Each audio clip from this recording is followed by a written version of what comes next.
So these right here are the Soundpeats Air 5, a tipless AirPod style earbud that brings almost everything, well, their predecessors actually had, such as ANC, to the market. I had these for roughly 3 weeks to test. Let's begin with the case. It's very small, stylish, and I like the opening mechanism. The click is very satisfying. The Soundpeats logo as well as their claim is nicely integrated. I've seen quite a lot of cases which are smothered with their logo. This right here is how I actually like it. Then you get a single pairing button as well as USB-C. As far as IPX ratings, these have IPX5, but I think this only goes for the earbuds and not the case. The battery runtime of the case is 24 hours plus 6 in the earbuds, which is quite okay for its size, giving you a total of 30 hours. Now with activated ANC, this runtime drops down to 4 hours. As with every earbud I've tested in the last years, 4 hours is not enough in my opinion. I find 6 to be the minimum I expect when it costs €100 or more. This was also one of the main concerns I had with the new AirPods 4. Also, there is no wireless charging in the case. The earbuds can be fully charged within 1.5 hours, the case is full in 2 hours. It's the same as their predecessor. So let's get into the earbuds. These only weigh 3.8 grams per earbud, 0.4 grams lighter than the Air 4. Which is really light. I think it's the lightest earbuds I tested so far, especially for a stem style earbud. They feature a rudimentary touch function underneath the Soundpeats logo, holding for mode change, tipping for stop and play. Design wise I find them okay, it's almost the same as the predecessor with a bit of glossy and matte plastics added to it. Nothing too fancy but also not reduced to the max. Putting them into my ears is as good as I expected, they fit nicely. But as with every tipless earbud, I always had the feeling of them falling out. But in the 3 weeks of using them, they didn't fall out once, so it's fine. Now when it comes to features, these are a bit sparse, with multipoint being the only noticeable one and the game mode. The connection to multiple devices at once worked well, Android to iOS was no problem, the other way around also. Switching between them was fast enough. Then there's the aforementioned game mode. It worked okay, reducing the audio lag between what you saw and heard on your phone. It isn't good enough for cutting or editing with 0.9 milliseconds roughly, but for games it's fine. Now let's get into the 3 most important things: microphones and call quality. 3 microphones per earbud and an integrated AI call noise reduction algorithm later. This is what the call quality of these earbuds sound. Is it good enough for your daily use? Feel free to tell me in the comments below this video. Next, ANC. Yeah. I tested the €200 AirPods 4 with ANC a couple of weeks ago and was actually quite impressed of how much they actually filtered out. Well, I'm not really impressed with these.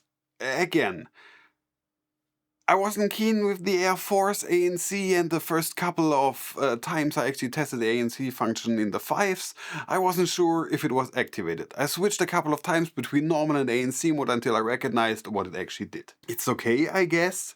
I was watching a video and the outside noise was quite loud, almost disturbing. This also did not change much with activated ANC. There is a slight difference, but it's not comparable to what the AirPods 4 or even an earbud with tips can do. And then in the app there are 5 different ear canal settings which I actually don't get.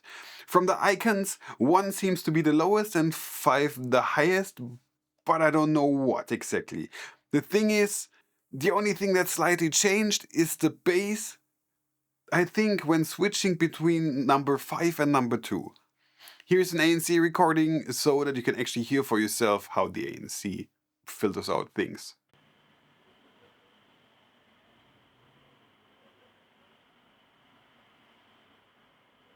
ANC on.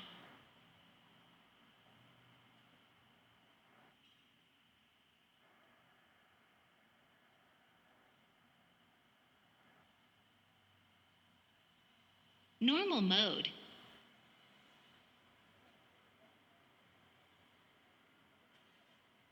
ANC on.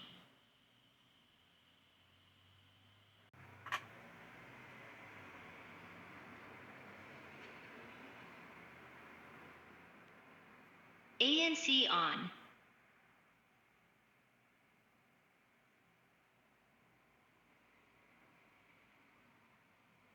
Normal mode.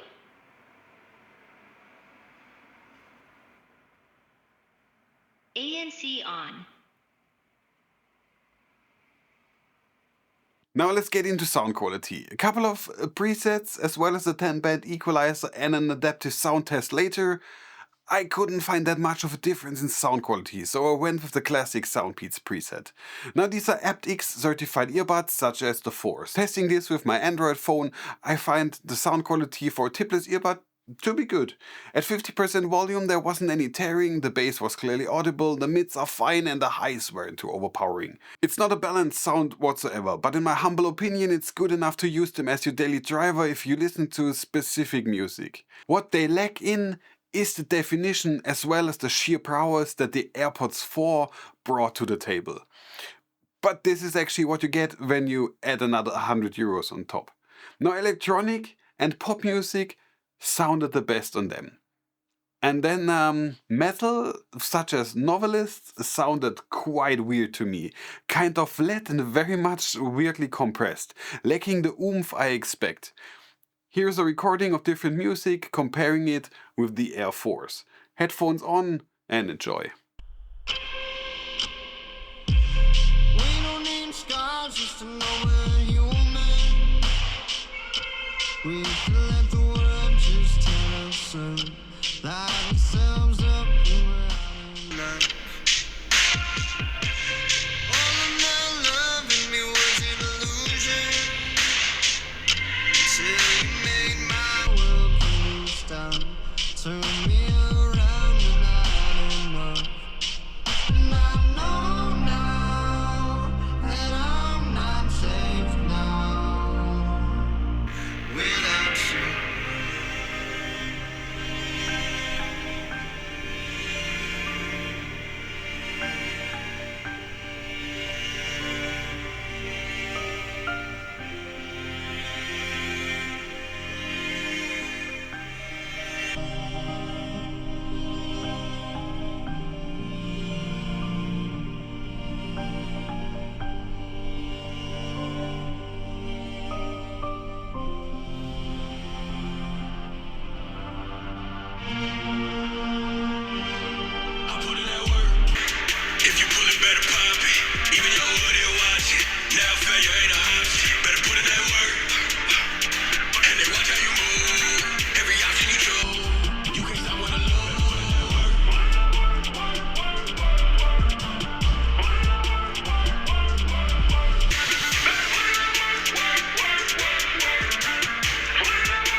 Yeah, conclusion, for 100 euros, I actually don't see the need for Soundpeats to produce these as an upgrade over the Force.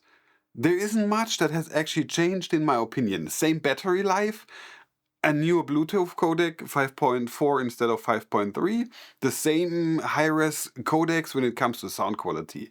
And in my opinion, the ANC still isn't good enough to warrant an upgrade over the Air 4. So, thank you very much for watching. My name is Leech and I'm off writing the next scripts. If you enjoyed this video, then make sure to subscribe to this channel. There are plenty more of this type of content and of course many other things available for you to watch. Have a great day, see you around and goodbye.